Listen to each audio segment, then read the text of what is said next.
উত্তৰাখণ্ড, ছত্তীশগড় আৰু আন বিভিন্ন ৰাজ্যত অনুষ্ঠিত হোৱা উপনিৰ্বাচনসমূহতো ভাৰতীয় জনতা পাৰ্টিয়ে সুন্দৰ ফলাফল দেখুৱাবলৈ সক্ষম হৈছে। অৱশ্যে এই আনন্দৰ খবৰবিলাকৰ মাজতে ঝাৰখণ্ডৰ নিৰ্বাচনত আমাৰ দলৰ পৰাজয়ে স্বাভাৱিকভাৱে আমাক সকলোকে ব্যথিত কৰিছে। ঝাৰখণ্ডৰ বিষয়ে মই আৰু অলপ কথা ব্ৰডকাষ্টৰ শেষৰ ফালে ক'বলৈ যত্ন কৰিম। আজিৰ দিনটোত অসমবাসী ৰাইজক মই বিশেষভাৱে কৃতজ্ঞতা জনাম। এই কাৰণে যে অসমত অনুষ্ঠিত ৫টা বিধানসভাৰ উপনিৰ্বাচনত আমাৰ দল তথা অসম গণ পৰিষদ আৰু UPPL দলৰ প্ৰাৰ্থী ৫টা উপনিৰ্বাচনতে বিজয়ী হ'বলৈ সক্ষম হ'ল। স্বাভাৱিকতে এখন চৰকাৰ 4টা বছৰ পুৰণি হোৱাৰ পিছত যেতিয়া উপনিৰ্বাচন অনুষ্ঠিত হয়, এই উপনিৰ্বাচনৰ ফলাফলসমূহে আগন্তুক আহিবলগীয়া বিধানসভা নিৰ্বাচনৰ কৰবাত নহয় কৰবাত জনসাধাৰণৰ এটা মন বা জনসাধাৰণৰ অভিমত এটা প্ৰকাশ কৰাৰ বাবে চেষ্টা কৰে। সেয়েহে নিৰ্বাচনলৈ এটা বছৰ থকা ৰাজ্যবিলাকত সাধাৰণতে শাসকীয় দলে 100% আসনত বিজয়ী নহয়, যদিহে সেই প্ৰদেশখনৰ ৰাইজে পৰিৱৰ্তন বিচাৰে। 4খন আসন আমাৰ আছিল, বঙাইগাঁৱত অসম গণ পৰিষদ, চিডলিত UPPL, ধলাইত ভাৰতীয় জনতা পাৰ্টি, বিহালীত ভাৰতীয় জনতা পাৰ্টি। 100% আমি বিজয়ী হ'বলৈ সক্ষম হলো। ইয়াৰ লগতে অসমৰ ৰাইজে আমাক 100%ৰ ওপৰত এক প্ৰকাৰ এটা প্ৰিমিয়াম দিলে। প্ৰিমিয়াম হ'ল চামুগুৰি সমষ্টি। আমি সকলোৱে জানো যে চামুগুৰি সমষ্টি যিটো ডেমোগ্ৰাফি বা জনসংখ্যাৰ যিটো গাঁথনি, সেই জনসংখ্যাৰ গাঁথনিটোত 65% সংখ্যালঘু লোকে তাত বসবাস কৰে। কংগ্ৰেছ দলে বিগত 25 বছৰ ধৰি এই সমষ্টিটোক প্ৰতিনিধিত্ব কৰি আহিছে। যোৱা লোকসভাৰ নিৰ্বাচনতো এই সমষ্টিটোৰ পৰা লোকসভাৰ সাংসদ হিচাপে প্ৰদ্যুৎ বৰদলৈ ডাঙৰীয়াই যথেষ্ট সংখ্যক ভোটত লিড ল'বলৈ সক্ষম হৈছিল। সেয়েহে নিৰ্বাচনৰ প্ৰাৰম্ভণিতে মোক কোনোবা সাংবাদিকে সুধিলে যে উপনিৰ্বাচনত আপোনালোকে কেইটা সিটত জিকিব, মই 4টা সিটত জিকিম বুলি উল্লেখ কৰিছিলোঁ। কাৰণ চামুগুৰি সমষ্টি আমি জিকা সহজসাধ্য নাছিলে। মই গৌৰৱ অনুভৱ কৰোঁ যে ভাৰতীয় জনতা পাৰ্টিৰ কাৰ্যকৰ্তাসকলে অক্লান্ত প্ৰচেষ্টাৰে চামুগুৰি সমষ্টিত আমাৰ দলৰ প্ৰাৰ্থী ডিপ্লু ৰঞ্জন শৰ্মাক বিপুল ভোটত বিজয়ী কৰে। চামুগুৰিৰ বিজয়ে অসমৰ ৰাজনীতিলৈ এটা বহু ডাঙৰ পৰিৱৰ্তন কঢ়িয়াই আনিব। কংগ্ৰেছ দলৰ ৰাজনীতি আছিলে এপিজমেণ্ট, অৰ্থাৎ কোনোবা এটা জনগোষ্ঠীৰ প্ৰতি বিশেষ মৰম আৰু তাৰ ফলত সংখ্যাগৰিষ্ঠ জনসাধাৰণক অৱমাননা। ভাৰতীয় জনতা পাৰ্টিৰ নীতি হ'ল appeasement to none, justice to all, অৰ্থাৎ আমি সকলোকে ন্যায় প্ৰদান কৰিম, কিন্তু কাকোৱেই আমি ভোট বেংকৰ দৰে ব্যৱহাৰ নকৰোঁ। আৰু সেই ধৰণে অসমৰ সংখ্যালঘু জনতাৰ মাজত আমি সোমাবলৈ চেষ্টা কৰিছিলোঁ যে, আৰু আমি স্পষ্টভাৱে ৰাইজক কৈছিলোঁ যে appeasement to none but justice to all, সবকে সাথ সবকে বিকাশ। আজি চামুগুৰি সমষ্টিৰ সংখ্যালঘু জনসাধাৰণেও অভূতপূৰ্বভাৱে আমাক ভোটদান কৰিলে আৰু পৰম্পৰাগতভাৱে ভাৰতীয় জনতা পাৰ্টিক ভোট দি অহা সকলে আমাক পুনৰ এবাৰ আস্থা পোষণ কৰিলে। মই পুনৰবাৰ চামুগুৰিৰ বিশেষ বিজয়ৰ বাবে দীপ্লুৰঞ্জন শৰ্মা আৰু ভাৰতীয় জনতা পাৰ্টিৰ কাৰ্যকৰ্তাসকল লগতে মন্ত্ৰী কেশৱ মহন্ত আৰু দিনে নিশাই পৰিশ্ৰম কৰা বিধায়ক জিতু গোস্বামীক উষ্ণ অভিনন্দন জনাইছো। বিহালীৰ নিৰ্বাচন এটা সাধাৰণ নিৰ্বাচন আছিল, অৰ্থাৎ বিজেপি দলৰ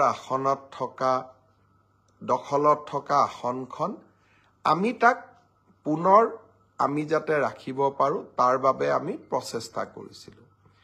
কিন্তু বিহালীৰ নিৰ্বাচনে তেতিয়া জনসাধাৰণৰ মাজত উৎকণ্ঠা বৃদ্ধি কৰিছিল যেতিয়া যোৰহাটৰ সাংসদজনে বিহালীত 2 মাহ ধৰি এক প্ৰকাৰ শিবিৰ পাতি নিৰ্বাচনত জঁপিয়াই পৰিছিল। কংগ্ৰেছ দলৰ যিকোনো নেতাই কোনোবা সমষ্টিৰ প্ৰতি বিশেষ দৃষ্টি দিয়াটো আপাততঃ দৃষ্টিত মই ভুল বুলি নাভাবো। কিন্তু এটা কথা মই বাৰে বাৰে মোৰ মনত আহিছিলে আৰু সেই কথাটো মই নিৰ্বাচনী সভাসমূহতো এক প্ৰকাৰ কৈছিলোঁ যে 5টা সমষ্টিৰ ভিতৰতে বিহালীয়েই কিয়? আন কোনোবা এটা সমষ্টিটো তেওঁ 3 মাহ বাহৰ পাতিব পাৰিলেহেঁতেন। মই যিমান দূৰ অৱগত কংগ্ৰেছ দলে প্ৰথমতে তেওঁক চিডলি সমষ্টিৰ দায়িত্ব দিছিল। তেওঁ নিজে আবেদন কৰি চিডলি সমষ্টিৰ পৰা বিহালী সমষ্টিত তেওঁ নিজৰ দায়িত্বভাৰ লৈছিলে। মই বাৰে বাৰে এটাই কথা মোৰ মনলৈ আহে, বিহালীত আমাৰ দলৰ প্ৰাৰ্থী আছিলে দিগন্ত ঘাটোৱাৰ, চাহ বাগিচাৰ এজন শ্ৰমিকৰ সন্তান আৰু দিগন্ত ঘাটোৱাৰৰ দেউতাক চাহ বাগিচাৰ এজন চকীদাৰ আছিল। চাহ বাগিচাৰ সম্প্ৰদায়ৰ চকীদাৰৰ ল'ৰা এজনক হৰুৱাবৰ কাৰণে এজন যদি ৰাজ সন্তানে 3 মাহ ধৰি কেম্প কৰে, 2 মাহ ধৰি কেম্প কৰে, কৰবাত নহয় কৰবাত মই তাত সামন্তবাদৰ গুণ পাওঁ। কৰবাত নহয় কৰবাত মই এনে প্ৰচেষ্টাৰ মাজেৰে চাহ বাগিচাৰ সমাজখনৰ প্ৰতি থকা তেওঁলোকৰ যি এক প্ৰকাৰ ক'ব গ'লে স্থায়ী যি ঘৃণা শব্দটো সংসদীয় নহ'ব, এটা স্থায়ী অৱহেলা যি বহু দিনৰ পৰা অৱহেলাৰ মানসিকতা আছিল তাক আকৌ এবাৰ প্ৰতিফলিত কৰে। আমি সকলোৱে জানো কংগ্ৰেছৰ দিনত চাহ বাগিচাসমূহত হাইস্কুল এখন প্ৰতিষ্ঠা কৰা হোৱা নাছিল। চাহ বাগিচাৰ শ্ৰমিকসকলক সদায় প্ৰাপ্যৰ পৰা বঞ্চিত কৰি ৰখা হৈছিল। আমি ৰাতিৰ ভিতৰতে সমস্যাৰ সমাধান কৰিব নোৱাৰো, কিন্তু যোৱা ভাৰতীয় জনতা পাৰ্টি চৰকাৰৰ কাৰ্যকালৰ সময়ত আমি আন্তৰিকতাৰে চাহ বাগিচাৰ শ্ৰমিকসকলৰ সমস্যাসমূহ সমাধানৰ বাবে প্ৰচেষ্টা কৰিছো আৰু কৰবাত নহয় কৰবাত বাগিচাৰ ৰাইজে আমাক আদৰণিও জনাইছে। চাহ বাগিচাৰ ৰাইজৰ প্ৰতি থকা প্ৰচণ্ড অৱহেলা আৰু কৰবাত নহয় কৰবাত মানসিক বিতুষ্টিৰ বাবেই 3 মাহকৈ চাহ বাগিচাৰ চকীদাৰৰ সন্তান এজনক কোনোবাই যদি হৰুৱাবলৈ কেম্প কৰে বা তাতেই বহি থাকে, মই নাভাবো সি সমাজখনলৈ কৰবাত নহয় কৰবাত ইতিবাচক বাৰ্তা পঠিয়াইছে বুলি। কংগ্ৰেছ দলৰ ই আন্তৰিক কথা, কিন্তু আমি বিহালীৰ বিজয়ৰ জৰিয়তে চাহ বাগিচাৰ চকীদাৰৰ সন্তান এজনক অসম বিধানসভালৈ আনিব পাৰি আমি আজি যথেষ্ট আনন্দিত আৰু বিহালীৰ ৰাইজকো মই ভাৰতীয় জনতা পাৰ্টিৰ ওপৰত গভীৰ আস্থা পোষণ কৰাৰ বাবে আকৌ এবাৰ ধন্যবাদ জনাইছো। ব্ৰডকাষ্টত মই আপোনালোকক এটা সৰু ভিডিঅ' দেখুৱাব খুজিছো। ভিডিঅ'টো অলপ দেৰি আপোনালোকে চাওক। এই ভিডিঅ'টো হ'ল 2016 চনৰ 4 এপ্ৰিলৰ দিনা চামুগুৰি সমষ্টিৰ মোৱামাৰী পঞ্চায়তত সংঘটিত হোৱা এটা ঘটনাৰ ভিডিঅ'। সেইদিনাখন আপোনালোকে ভিডিঅ'টোত ভাৰতীয় জনতা পাৰ্টিৰ পতাকা দেখা পাব। আৰু মই 2016 চনৰ নিৰ্বাচনৰ প্ৰাক মুহূৰ্তত আমাৰ দলৰ প্ৰাৰ্থী জিতু গোস্বামীৰ হৈ প্ৰচাৰ অভিযান চলাবলৈ চামুগুৰি সমষ্টিত প্ৰৱেশ কৰিছিলোঁ। মোৱামাৰী পঞ্চায়তত সেই সময়ৰ কংগ্ৰেছ দলৰ সদস্যসকলে এনেদৰে মোৰ ওপৰত আক্ৰমণ চলাইছিল আৰু এক প্ৰকাৰ জীৱন বান্ধি বুকুত বান্ধি আমি তাৰ পৰা ওলাই আহিছিলোঁ। 2016 চনৰ পিছত কেতিয়াও মই ভবা নাছিলোঁ যে চামুগুৰিৰ ৰাইজে মোক ন্যায় প্ৰদান কৰিব।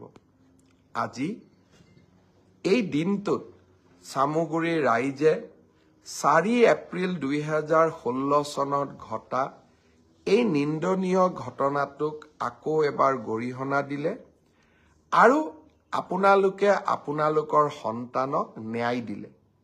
মই শুনামতে মোৱামাৰী পঞ্চায়ততো আমি আজি যথেষ্ট ভোট পাবলৈ সক্ষম হৈছোঁ।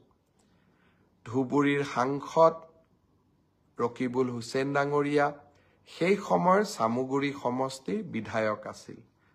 মোৰ লগত ঘটা এই ঘটনাৰ পিছত মই অন্ততঃ এটা ফোন আশা কৰিছিলোঁ যে মোৰ সমষ্টিত হোৱা এই ঘটনাটোৰ কাৰণে মই দুখিত। ৰাজনৈতিক জগতখনত আমাৰ পৰিয়ালসমূহৰ মাজত থকা নিবিড় সম্পৰ্কৰ বাবে এনে পৰম্পৰা বিদ্যমান আছিলে। যেতিয়া কোনোবাই এই পৰম্পৰাসমূহ বিদায় দিয়ে, ৰাইজে কৰবাত নহয় কৰবাত ন্যায় প্ৰদান কৰে। চামুগুৰি সমষ্টিৰ উপনিৰ্বাচনত যোৱাৰ দিনাখন মই ৰাইজক কৈছিলোঁ যে মই 25 তাৰিখৰ পিছত আপোনালোকৰ মাজত আকৌ আহিম। মই আকৌ এবাৰ কৈছোঁ, মই খুব সোনকালে আপোনালোকৰ মাজলৈ আহিবলৈ চেষ্টা কৰিম।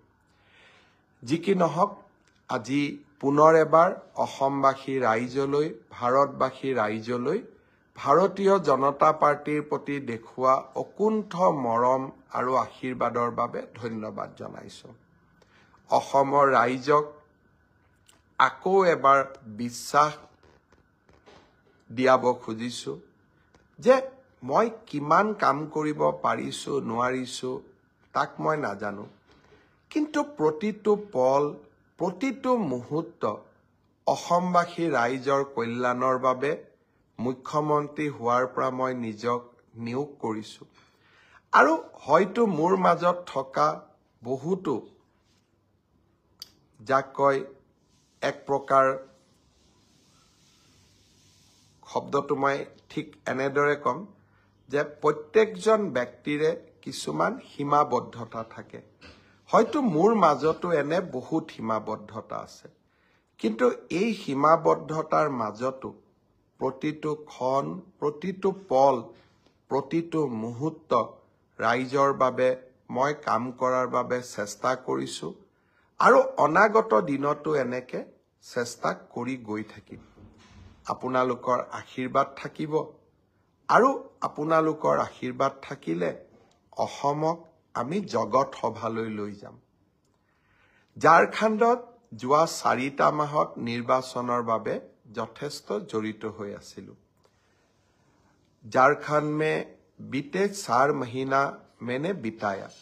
भारतीय जनता पार्टी का एक कार्यकर्ता का रूप में पार्टी को मदद करने, पार्टी को साहस देने और पार्टी का कार्यकर्ता का साथ एक साथ चुनाव लड़ने के लिए हम लोगों ने भरपूर प्रयास किया। जो भी कारण हो, हम हमारा मकसद में कामयाब होने नहीं पाया, लेकिन इसका मतलब ये नहीं है कि हमें हमारा चेष्टा को छोड़ देना चाहिए। जब भी कोई काम में हम असफल होता हो, वही आगे वाला दिन का सफलता का बुनियाद बन जाते हैं। मैं झारखंड का कार्यकर्ता को करीब से मैंने मेरा देखने का सौभाग्य हुआ। झारखंड का जनताओं से खूब मिले। मैं आज भी समझता हूँ कि घुसपैठियों का जो समस्या है वो आने वाला दिन में झारखंड को बहुत ज्यादा क्षति पहुंचाने वाला है। मैं झारखंड का सरकार को निवेदन करूंगा, आपका सरकार है, लेकिन घुसपैठियों को झारखंड से निकालना या कम से कम उनको शिनाख्त करना हमारे संविधान प्रदत्त जिम्मेदारी होते हैं। मेरा विश्वास है झारखंड का सरकार ये जिम्मेदारी का निर्वहन करेगा।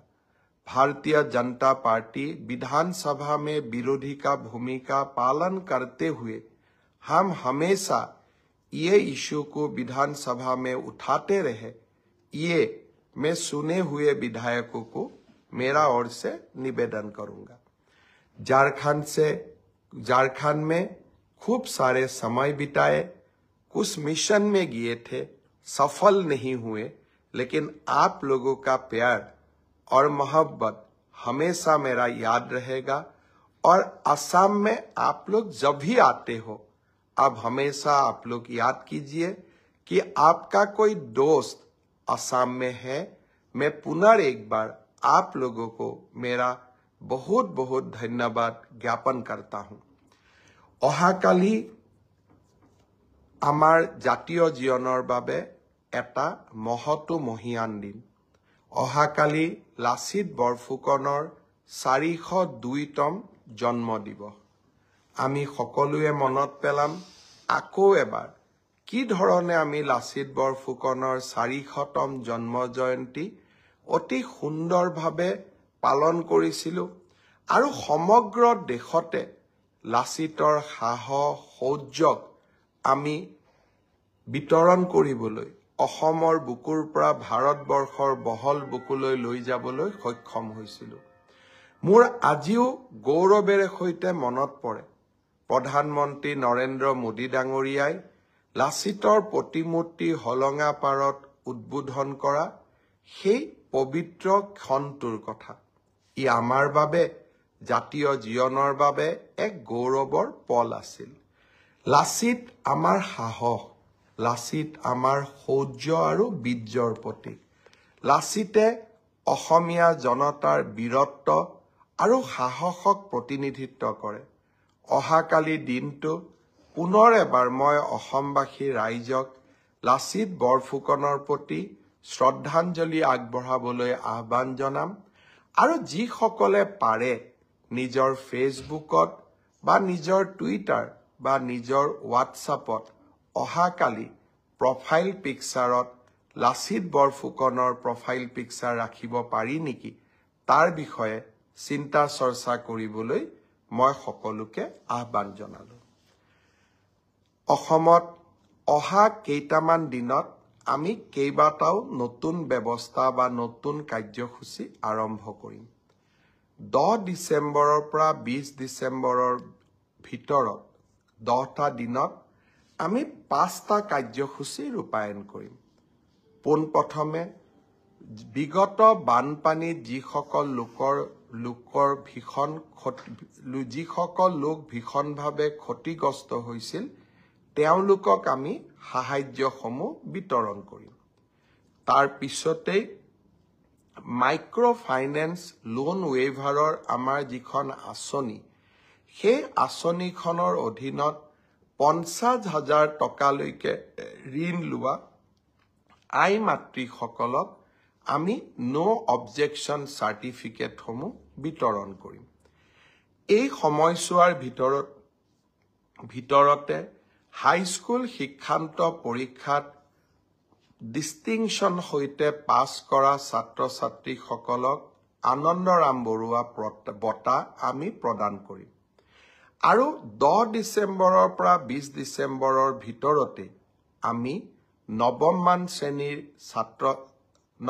শ্ৰেণীৰ ছাত্ৰীসকলক আৰু ছাত্ৰসকলক আমি চাইকেল বিতৰণ কৰিম। আৰু ঠিক একেধৰণে উচ্চতৰ মাধ্যমিকত সুখ্যাতিৰে উত্তীৰ্ণ হোৱা ছাত্ৰ আৰু ছাত্ৰী যিসকল ইতিমধ্যে নিৰ্বাচিত হৈছে তেওঁলোকক স্কুটিসমূহ বিতৰণ কৰিম। অৰ্থাৎ 10 ডিচেম্বৰৰ পৰা 20 ডিচেম্বৰলৈকে আমি সকলোৱে ব্যস্ত থাকিম আৰু সকলোকে এই আঁচনিসমূহৰ লাভ দিবলৈ আমি যত্ন কৰিম। এই সময়ছোৱাৰ ভিতৰতে অৰ্থাৎ 1 তাৰিখৰ পৰা 10 ডিচেম্বৰৰ ভিতৰত চৰকাৰী কৰ্মচাৰী, তৃতীয় আৰু চতুৰ্থ শ্ৰেণীৰ কৰ্মচাৰীসকলৰ মিউচুৱেল ট্ৰেন্সফাৰৰ পৰ্টেলটো আমি মুকলি কৰি দিম। এতিয়া কামৰ সময়, নিৰ্বাচনৰ সময় আমি পাৰ কৰিলোঁ আৰু এইকেইটা দিন আমি সকলোৱে চৰকাৰী কাম-কাজ, ৰাজহুৱা সেৱাত আমি ব্যস্ত ৰাখিম। অৱশ্যে ইয়াৰ মাজতে পঞ্চায়ত ইলেকশ্যনো আহিব আৰু তাৰ পিছত BTRৰ ইলেকশ্যনো আহিব। 25 চনটো কামৰ মাজে মাজে নিৰ্বাচনো হৈ থাকিব, কাৰণ 26ৰ নিৰ্বাচনৰ আগত আমি কেইবাটাও নিৰ্বাচন পাতিব লাগিব। ৰাভা হাছঙৰ নিৰ্বাচন, মিচিং স্বায়ত্তশাসিত পৰিষদৰ নিৰ্বাচন। কিন্তু এইসমূহৰ মাজতো এই আটাইকেইটা নিৰ্বাচনত যিহেতু মোৰ ব্যক্তিগত ব্যস্ততা বহুত নাথাকিব, সেয়েহে এই সময়ছোৱাত